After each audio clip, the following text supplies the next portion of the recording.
You're listening to Civic Media. You can tune into any of our live shows on any radio station across the state with the Civic Media app. Find us in your phone's app store and listen anytime, anywhere. Broadcasting live from the Civic Media Studios in Green Bay, this is Nite Lite with Pete Schwaba, your inside source on everything entertainment from Wisconsin to Hollywood.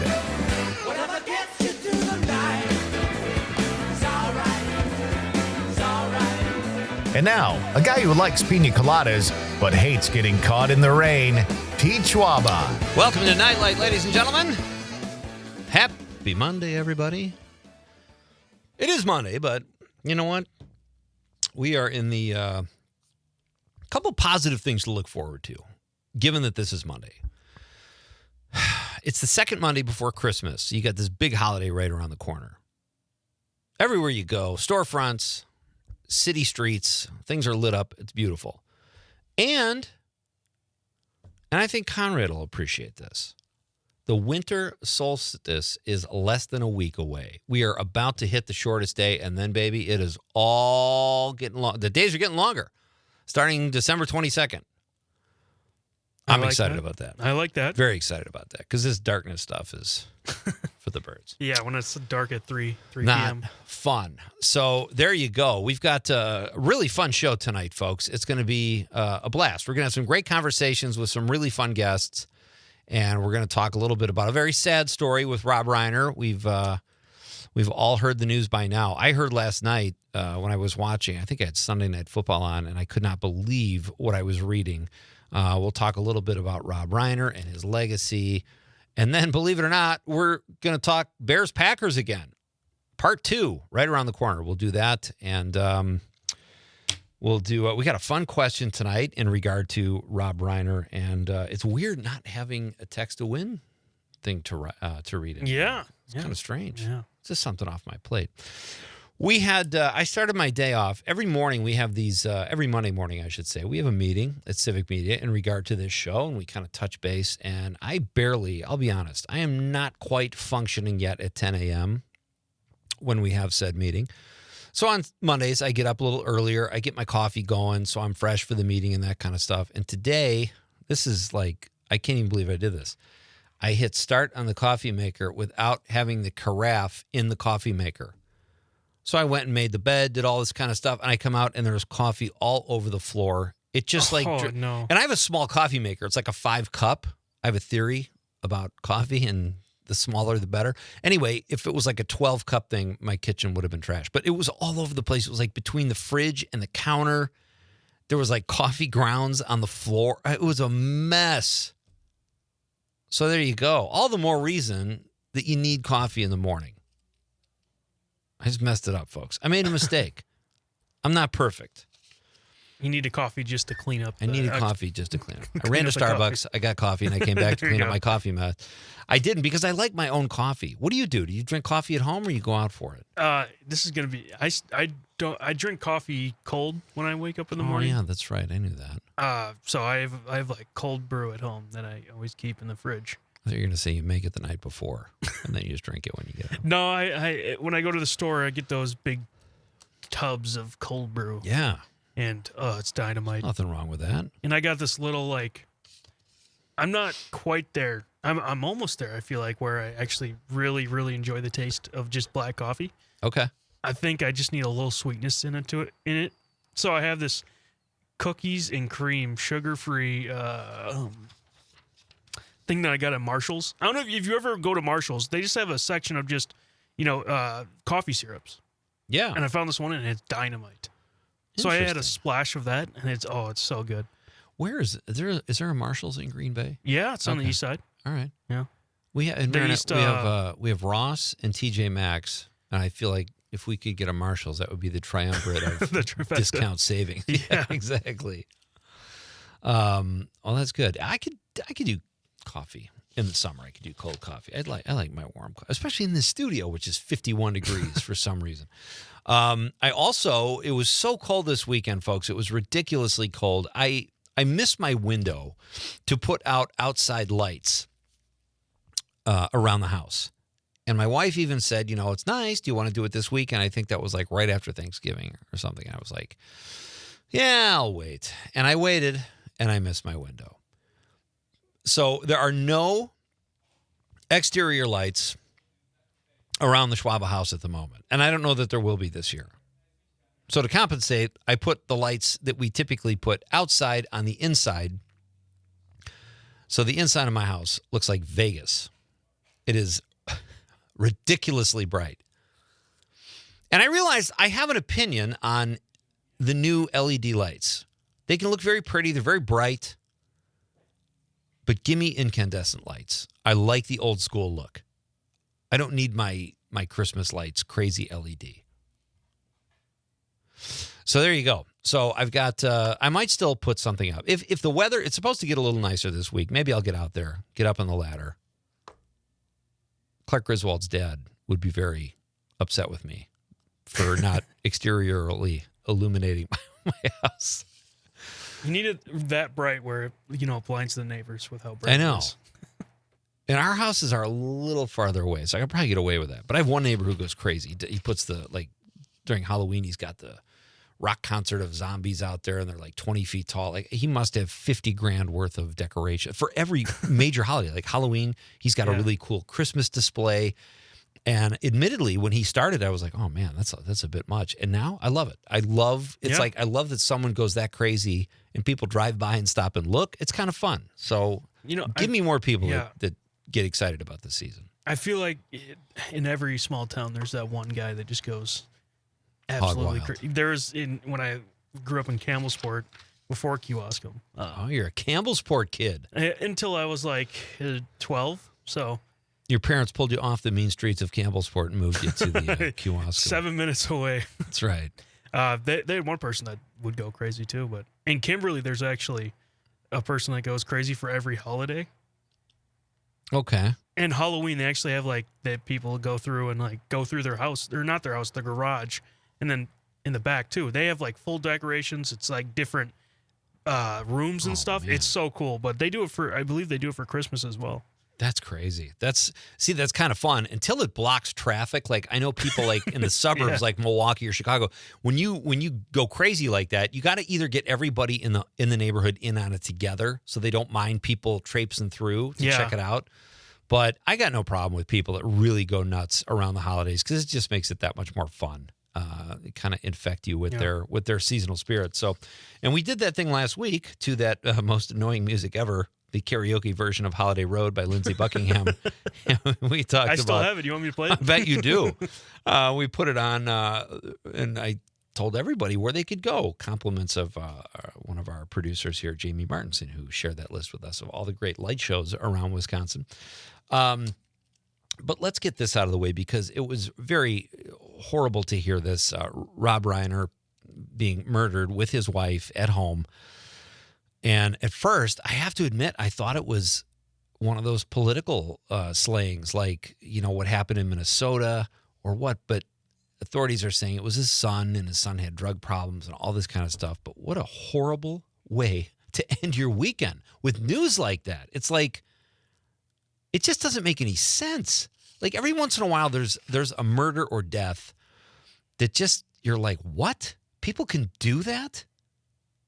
It's so disheartening. It just kind of makes you lose your faith a little bit in the human race to think that someone could do that. And I know the kid apparently had problems, and I don't know all the details. I'm totally speculating on what the media is reporting, but just absolutely terrible. This kid was obviously troubled, and I don't know anything about Rob Reiner. I love his work, and I know he's very political.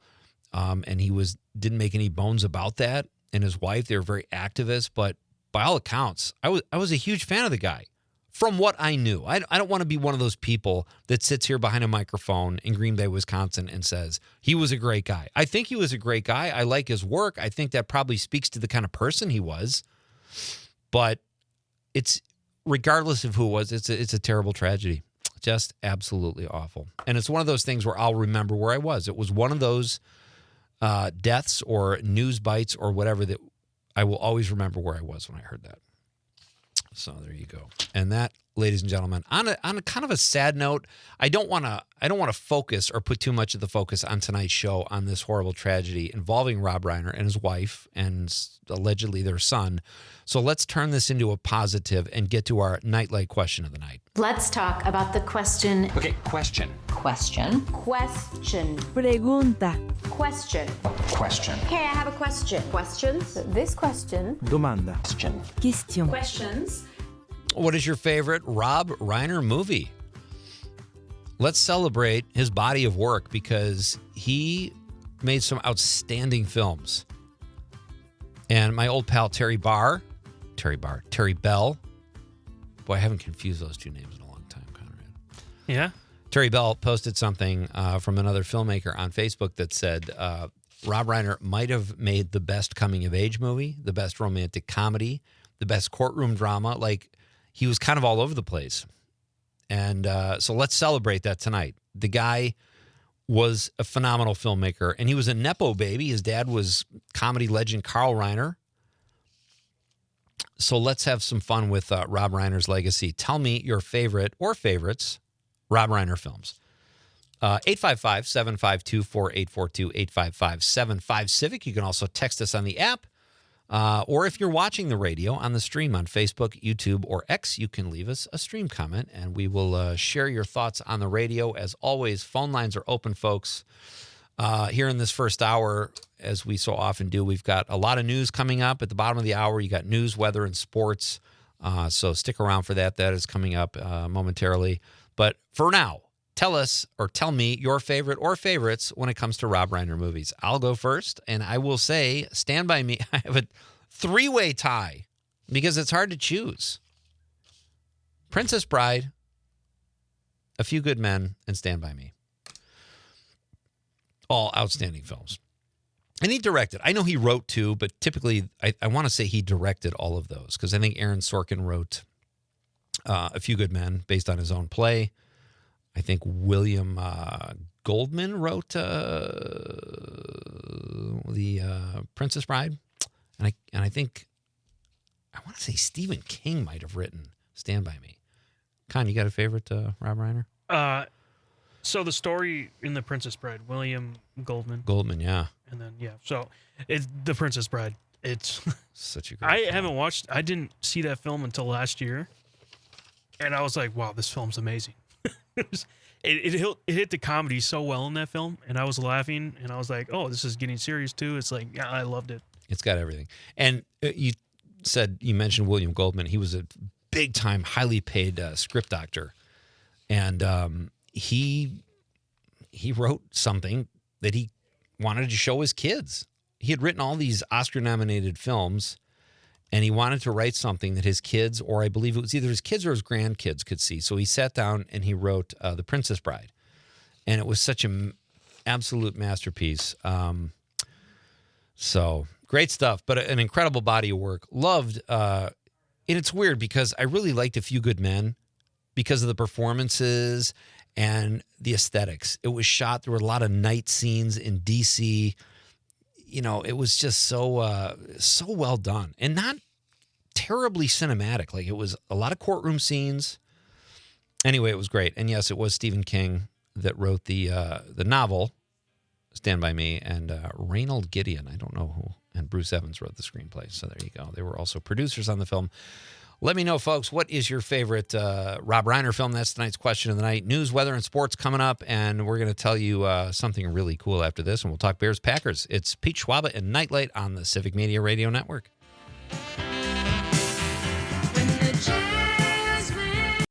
You're listening to Civic Media. Stay up to date on the latest news and information for your local community and Wisconsin by signing up for our free email newsletter. Visit civicmedia.us/email to get started.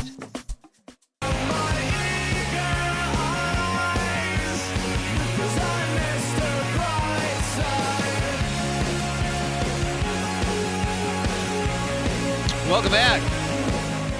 Don Brown, our pal from WAUK, says this is Spinal Tap is his favorite Rob Reiner film. That is a classic.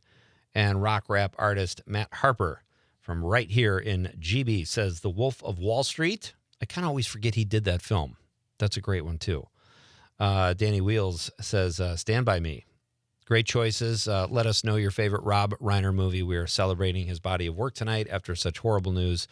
So get in on the fun, folks, and drop us a text or a stream comment. If you're on any of these streaming platforms, give us a like or a follow if you don't mind. And we've got a caller, Conrad? Yeah, Mark from Prairie du Sac. Mark from the Sac. What is up, buddy? How are you? I'm doing relatively okay. Just horrible news. Awful. I just awful news. But I think that a movie that I thought was just kind of okay the first time I saw it, but just has kind of grown on me is The Princess Bride. Yeah. I mean, there's so much great material in there that there's the code in there. You can tell somebody if you really love them that you really love them, but just saying as you wish. I mean that it is just good luck storming the castle, boys. That when you're facing impossible odds against an evil force. That it occurs to me that Donald Trump is a curious miasma of the evilness of Count Rugen, Prince Humperdinck, and Vincenti, wrapped up with every other evil character in reality and fantasy that there's been. That based on his comments he just made about Rob Reiner. Yeah, and well, it's a wonderful movie, and that I was, as a matter of fact, this is years ago, but I was in Target. I was looking at movies, to pick something new up, and there's this young couple looking around at movies to watch. That I said, try the. I said, well, try The Princess Bride out, because they'd never seen it, and that it just is a movie that I highly recommend, and it's just a wonderful film. I mean, just a wonderful movie, and that maybe it's a little light, but it's lighthearted, and it makes you feel light, good. but it's got age-old themes too, Mark, and that's a great choice. That's my favorite, I think, as well. It's up there with Stand By Me and A Few Good Men, but all very different movies that he made, or different from a genre standpoint, and he just crushed it. And he wasn't the writer; he just directed. But part of great directing is not messing up a great story either, and he certainly enhanced them as opposed to the other way around. Mark, thank you so much for the call. Appreciate it. Yeah, thank you very brother. much. You got it. Have a great night. And it's like he was he did go after Trump, and Trump went after him today through his was it Truth Social? You got a Truth Social account, don't you? I don't think so. So you're bound to get a few of those opinions in there, too, because he was a pretty vocal political guy, but a phenomenal filmmaker. Let us know your favorite Rob Reiner film, and we'll read the text on the radio. Coming up, all right, here are my guests tonight, folks. This is going to be really fun. We've got Shawn Connelly coming up in just a few minutes. He'll be here after the news, which is coming up shortly. News, sports, and weather coming up at the bottom of the hour. Then I'm going to bring on Shawn Connelly, who is doing some really cool stuff, and we're going to talk about the longest cross-country ski event there is. And I need to know how to say some of this stuff, Con. It's Berkey, right? Yeah, Berkey. I'm saying that right, like Birkenstocks. Yes. All right. So Shawn is an outdoorsy guy, so he's going to inform this couch potato what is going on with these events he's got coming up. He splits time between Green Bay and Hayward, and he's going to tell us all about these really cool events. Then we've got Laura Enright, author from Chicago, who is writing a book about a loan shark, a famous loan shark, and we're going to talk to her about that book. And then I've got Teresa Apertola. I hope I'm saying her name right. She's a Green Bay stage actress. She will be here in the last hour to tell us about a play that is coming up at the Green Bay Community Theater. The more I learn about this Green Bay Community Theater, I just love it. They're doing some great things, and they've been around forever. 90 years, Conrad. Would it kill you to audition? Get over there, man. I mean, I don't think they probably cut off the music. They say, all right, we've seen enough. And I just walked in. That's all I did, too. That's all it takes? That's like when they ask Homer when he's taking the lie detector test. Just answer the question truthfully, Homer. Do you understand? Yes. And the whole thing explodes. So we've got, there's your guess. Our question, what is your favorite Rob Reiner film? We've got, we've got about 2 minutes here. I know you were like one of the first people I thought of yesterday when I got the news about Micah Parsons. Just absolutely terrible. And even, as a Bear fan, it's like, we got this great rematch coming up this week. And you don't want either team to be compromised. And whatever, it's part of life. Football's just lots of injuries. But what were your thoughts when you heard that? Sadness. Did you think right away when you saw the play, oh, Yeah. no, that's not good? Yeah, right. Yeah, It was non-contact, right? Yeah, it's not contact, and then they replayed it, and I saw that it basically, if you've seen any Achilles injury before, that's what happens. Oh, it's an Achilles. ACL injury. yeah, That's what I okay. meant. But it popped, you saw it, and it's not. I'm sad. I can't even imagine. Listen, this is like, and I think there's something to this theory. It seems to me the most jacked guys who are like physical specimens, like Myles Garrett or Micah Parsons or so, are they just like, I don't know, are they so jacked that their muscles are tighter and they just pop or something? I have no scientific evidence to support my theory. I think that they just put so much pressure on some of these muscles, because I mean, when they're going off the line, it's super fast. It's hard. They're going 100%. And I don't know. I mean, did this happen back in did Ray Nitschke Honestly, ever even come close to tearing an ACL? I did see that these ACL injuries this year are up 50% from last year. Yeah, I don't know what to make of that. I know one thing. I'm certainly not going to tear mine sitting in this chair. Well, you never know. I could pivot quickly with a topic. We've got news, sports, and weather coming up right now, folks. Don't go anywhere. Dave on the stream says, yes, a novella that contains Stand By Me and Shawshank. Stephen King, baby. It's Pete Schwaba, Nite Lite. We're coming back.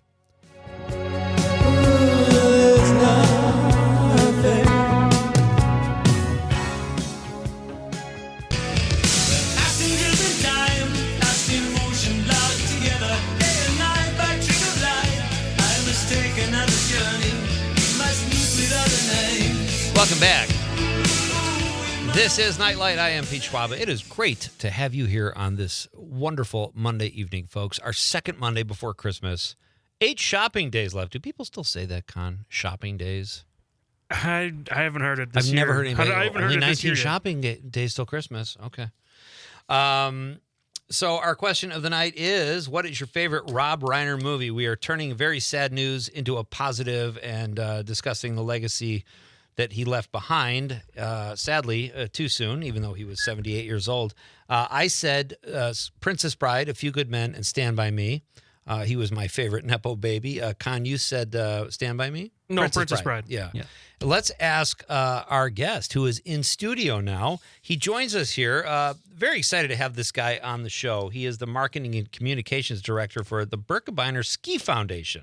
And he joins us here in the studio, a native of Green Bay, Mr. Shawn Connelly. Hey, buddy. Hey, pleasure. Thank you so much for having me. Great to have you. So you're a Green Bay kid. I am, indeed. That's exciting. What do you have a favorite Rob Reiner film, Shawn? So, as a musician, and literally as I was turning this dial to turn my headphones up, I just it has to be Spinal Tap. It has to be Spinal Tap because this one, you see, it goes to 11. But does this one go to 11, or do we need to have a? We got to have a better knob here. But that's just so classic. Such and now a with the great movie. re-release of the new Spinal Tap, I haven't seen it yet. I've heard only amazing haven't things. either. Yeah. But I mean, it's got to be Spinal Tap. I mean, there's so many iconic lines from that movie, and just every musician, you walk into a gig and everyone says turn it up to 11. One of my favorite lines from that movie is, I think it's Paul Schaefer, David Letterman's old music director, who said when they had to cancel the shows in Boston, he said, "Oh, don't worry about it, guys. Boston's not a big college town."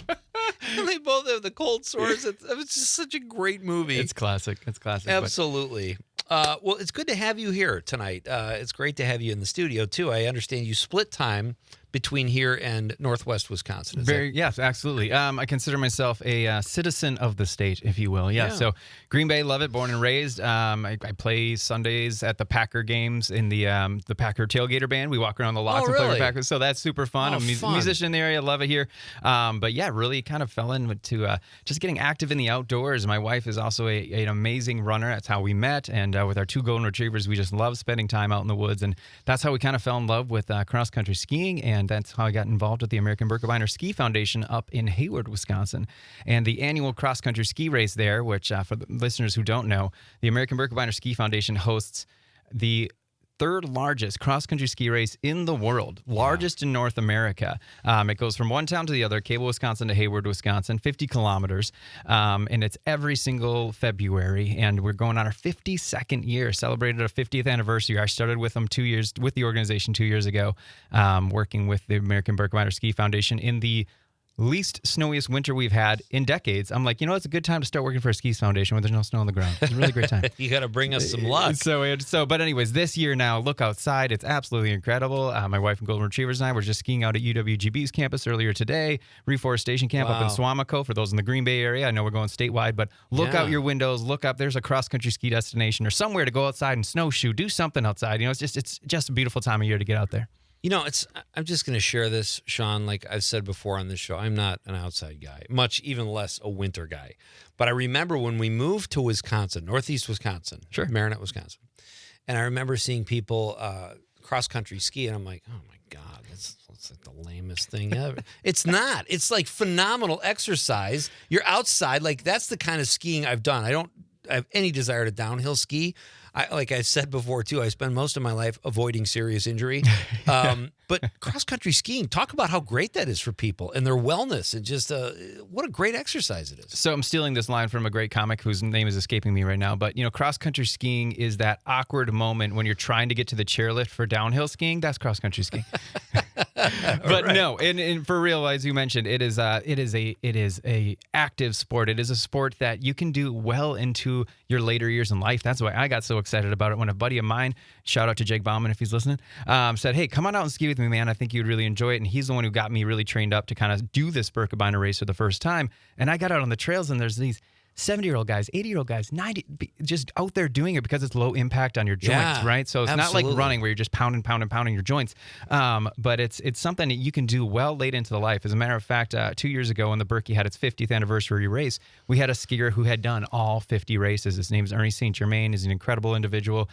He's a Le Coudray native from the area and had an incredible 50 years of doing this race because you can do this into your later years in life. It's so cool to see. So that's one of the reasons I kind of got into it. And like you said, it's great in endurance activity. And the best part about some sort of outdoor, even if you're not an outdoor winter guy. When it's done and you can go warm up and you can have that hot cocoa and you can eat whatever sugar cookies you want. I was trying to make a joke and I totally stole your thunder. I didn't know that was the actual... It is, because that's one of the best parts about it. You find a nice lodge and you have a little fire and you enjoy time with family and friends after you feel like you've earned it a little bit, right? Absolutely. So. My kids had a tennis teacher a few years ago and she actually said, I think I made a comment like, hey, it's supposed to be 60 this week or whatever. And she's like, no, it's terrible because they are snowmobilers. Mm-hmm. They love winter. And I started thinking to myself, pardon me, if I'm going to live here, and I do, why not find something to do and embrace winter? Because mostly I just sit and complain with my fire turned on. And I'm like, once you do it, it really is fun when you get out there. Mm-hmm. But what would you tell people to start? Like Conrad every day comes in here and says, where do I learn more about cross-country skiing? Yeah. Bay Nordic is an incredible facility around here. Yep. It's a great organization called Bay Nordic. They do lessons up at Reforestation Camp just up in Swamico. And like I mentioned, if you're listening statewide, look for something near you. And if you go to Berkey.com, we just in November, we hosted a statewide Wisconsin Nordic Winter Kickoff live stream, kind of similar to what you're doing here on GBW with Civic Media. And anyways, we had all these different Nordic space spots from all over the state. We had Lapham Peak, we had Minocqua Winter Park, we had Windman Trails, which is up in Winchester, Wisconsin. We had Aaron's Nordic Center in Brilliant, not far from here. And we all kind of came together just to talk about Nordic skiing and that there's a lot of opportunities and a lot of ways to train and kind of get into it.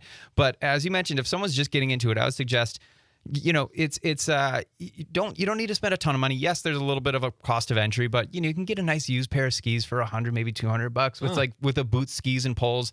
There used to be a lot of ski swaps back in the day. I think COVID unfortunately killed a lot of those. But there's go on Facebook Marketplace. There's always someone being like, I haven't used these things in years. They're sitting in my garage. They'll pull it on Facebook Marketplace. So find something cheap for skis. You don't need to spend a lot of money on skis, but where you should spend your money is a nice jacket, a nice pair of like pants, the winter gear that'll keep you warm. That's what's going to keep you outside and keep you doing it. Like I can't tell you night and day difference when I finally was like, you know what? I've had this jacket since high school. It's got holes all over it. It was one of those Packer starter jackets, the quarter zips, those are classic back in the day. I had that one for years. Finally said I'm going to upgrade to something that's actually like legitimate, that's going to keep me warm. And that's what's kept me like outside more, because it's you out these and these. I skied here today because it was above zero. So the past 2 days, it's been sub-zero temperatures, and if you have nice gear, that it helps out a lot. You skied here from just a few blocks down by the Meyer Theater. Yeah, less than a quarter mile. Yeah. Did you hit any cement or? Oh yeah, tons of it. And that's okay. You can... No, it's not at all. No, You're just a diehard. I used to use it what they call your rock skis or your B skis. Everybody's got a couple pairs of skis. And I took them off and didn't walk down the concrete. And then the city deck over here has they plow like half of it, so the other half I just ski. So you can stay. I just did it to say I did it. Here. My guest is Shawn Connelly. He is an awesome outdoorsman and a fine Irishman, and he is the marketing and communications director for Berkey Ski Foundation. They have the third largest cross-country ski race marathon in the world, the largest in North America. So when you come across people like us, like Conrad and I, sometimes we'll start the show and talk about we'll complain about how cold it is. Sure. It's like, we live in, we are here willingly. Why do we complain about this? Like, So you probably meet people like that too. When did you know, like, do you like winter more than summer? Yes. Okay. You get too hot and just like, in my humble opinion, it's hard to cool yourself down. Yeah, you can go inside, air conditioned room. But for me, I'm like, man, it's like, I sleep cold. Like, I can't be warm when I sleep kind of. Yeah. So I guess I got winter in my blood, nice. A little bit there, but I would say, I like winter a little bit more than summers because you do have to take advantage of it a little bit more. And, there are times when it's dark out like this at 4 p.m. and I don't mind sitting in front of my computer a little bit longer because it's like, well, it's dark. What else are you going to do? But when it is nice, when it's nice out and it's light out and you have opportunities to take advantage of the outdoors, well, that's what cross-country skiing, snowshoeing, just going for a hike, go play romp with your dog, build a snowman, you get at least an hour or something outside so you get some activity out there, especially this time of year now with this dumping of snow we've had over the past. I mean, I say dumping, but it's like compared to the past 2 years we've had, this is amazing. Kind of like we talked about earlier, for people who may not be into the winter sports, Nordic skiers are a different breed. They are like, oh my gosh, it's cold, there's snow, this is incredible. Where other people are like, give me a white Christmas, then let it melt and move on. But for us, literally right after Christmas, that's when our season picks up. And that's when we start to have all of our ski events, all fat biking events all throughout January. And then we get into February, our big winter ski season. So there's a lot of events that the Berkey hosts, not just during the winter, but the winter season is our biggest time of year for getting people out and active. Okay, so you talked to us. Pardon me. You talked a little bit about this great event coming up, the Berkey Cross Country Ski Marathon. How can people find out more information? Can they join? What like, let's say someone wants to be part of it or they want to watch. Where is the information? Yeah, great. So Berkey.com, that's BIRKIE.com. Berkey.com has all the information. There's a lot of great things going on right now. So the Berkey registration opens up in May. And on our first day, we'll get about 2,000, 2,500 people to register because there's just that many people that are just like, yep, this is what I do every year and I'm going to sign up. And then the thing more will trickle in over the years. We're getting to, over the months, we're getting to the point now where waves are starting to close. So we have like wave 1 will have X amount of people. Wave 2 will have X amount of people. So waves are starting to close. You can still get in. There is definitely still room for you.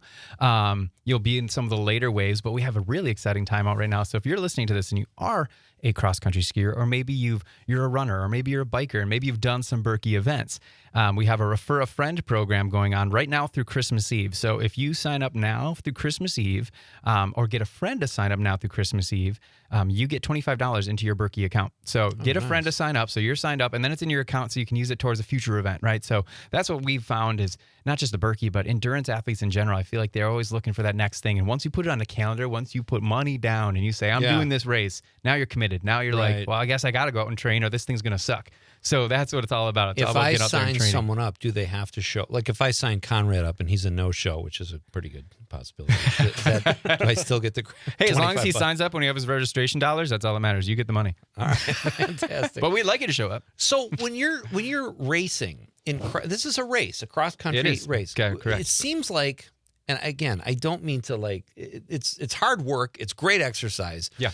But it seems like, it's not like you're watching Usain Bolt. It seems like people are kind of going about the same. Is it endurance?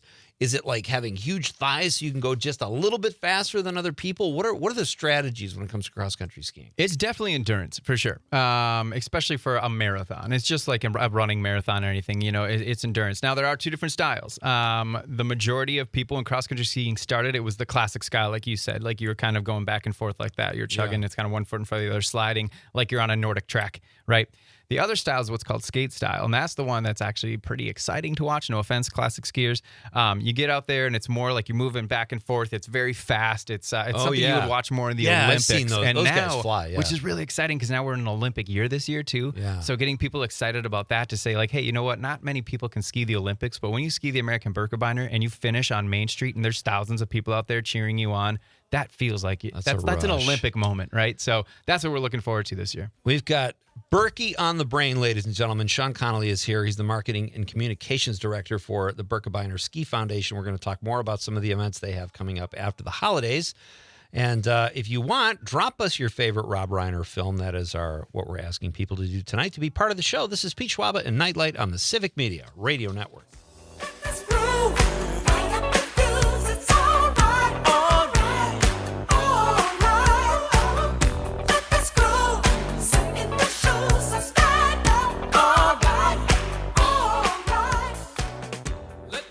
You're listening to Civic Media. Find the latest news, information, and archives of all your favorite shows on the Civic Media website, civicmedia.us.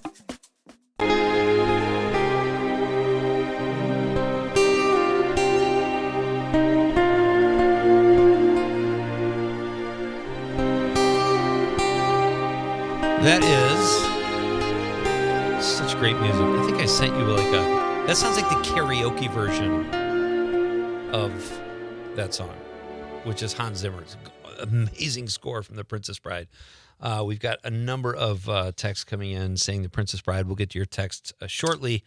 Conrad Krieger working the board tonight, and my guest in studio right now is Shawn Connelly. He is the marketing and communications director for the Berkey Ski Foundation. We're talking to Shawn about some fun events they have coming up, and news and weather are right around the corner, folks. We've got Laura Enright, a Chicago author, who's going to be here to tell us about her new book about loan sharking in hour number 2, which should be interesting. And then local actress Teresa Apertola will be here in hour 3. Right now, we've got some more time with Shawn, who skied into the studio tonight, which blows my mind. Big time outdoorsman. And here's the thing, Shawn. I'm not an outdoorsy guy. I don't really like winter, but I love being around people who embrace things I don't really, you know what I mean? Like, it's kind of fun to talk to you about that. For sure. You said you're more of a winter guy. What do you do in the summer in Wisconsin? Like, what is your favorite activity? Oh, yeah. Don't get me wrong. It's not like, oh my gosh, I never step outside in the summer. Summer's still great. Just so, given my choices, I'll take the winter. But no, still trail running is great. Get out kayaking. I go with some friends fishing and just getting out in the North Woods, hiking and just being outside with the pups. And then, after we get outside, then picking every tick off of them for about an hour. Oh my gosh, no kidding. So how did you end up with this gig? You're marketing and communications. Yes. Regarding an activity you love. Is this a dream job for you? Yeah, it's pretty what? great. It's pretty great. I mean, I've worked in digital media my entire career. Worked in television, radio, worked for WFRV TV here in town. Shout out to all the great guests we have on that show. And but yeah, just really kind of I literally got into the sport and did my first Berkey race in 2023, and then the job opened up in 2024. And then I was like, well, yeah, let's do this. Wow. But yeah, anyways, that's like I said, kind of consider myself more of a citizen of the state because it is across the state. But Wisconsin's got so many amazing things, from like the largest cross-country ski race in the country to one of the largest car shows in Iola to the largest music festival in Milwaukee to, the greatest NFL team, the biggest small town in America, says the guy, biggest small town in America for Green Bay. It's such a cool place that it's great to celebrate, and it's great to share that celebration with other people, whether it's outdoor activities, whether it's sports, whether it's music. There's just so many great things around here to share. Very well said. So how long is this Berkey cross-country ski marathon? Yeah. How many miles? So it is about 30 miles, and it depends on. It'd be so funny if you said it's just 40 yards. It's a dash. No, but it's and I say about that because one of them is about cross country skiers speak in kilometers. It's kind of a thing just because so it's a 50K or if you're doing the classic race, it's a 52K. So there's classic and skate; those are the two different styles. And so when you get out onto the trails, you'll see you'll generally see the track where you get your skis in the track and they don't really move out of that track. Right. And that's your classic style. Then you got the skate one that's a little bit wider, and there you're kind of pushing side to side and you glide, you go a little bit faster. So those are the two different versions, and they're two different distances that way. But you'll see skiers come from all over the world doing both different versions. I think skate skiing has kind of become a little bit more popular, but the week itself really is a whole week of skiing celebrations. Honestly, it's kind of a celebration of Nordic activities and just winter in general. So the week actually kind of begins on Wednesday. Wednesday is our open track day, and that's the day if you want to come and you want to ski and you don't want the whole craziness of the race because there's a lot of people and there's skis and poles flying everywhere, so it can be a little bit intimidating. So if you just want to ski the course but still have all the aid stations open here, be supportive, you come on Wednesday, you ski that. Then Thursday is kind of our family day. That's where we have what we call the Berkey. I was actually training for that earlier today with my golden retriever Cedar and Maple. That's where you everything ski with about the dog. you is outdoors. Cedar and Maple, Conrad. Are you listening to this? Sending my dogs. Oh yeah. We need to follow. They should have came on the show today. Generally, you'll see them walking by the studio window here on skis. No, like we're getting there.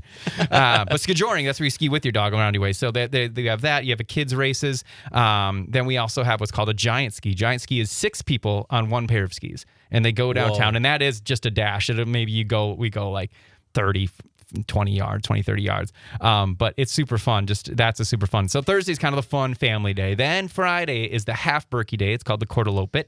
So that's if you want to ski just the half distance, kind of like doing a half marathon. And then Saturday is the big ski day, big celebration day where the whole course is lined with fans and you're in the woods for a lot of it, but then you go by some cabins and those cabins will have shot skis out there for you. And then you get downtown and there's balconies where people are lowering down some beers to people. So I was going to say, it's a party. Wisconsin. There has to be alcohol involved at some level. At some point, and you can do as much or as little as you want, but it is an event. That giant ski event, some guys might have a couple beers before they get on 6 people on one pair of skis. It's pretty exciting. It's February 18th through the 22nd. Correct. A phenomenal event.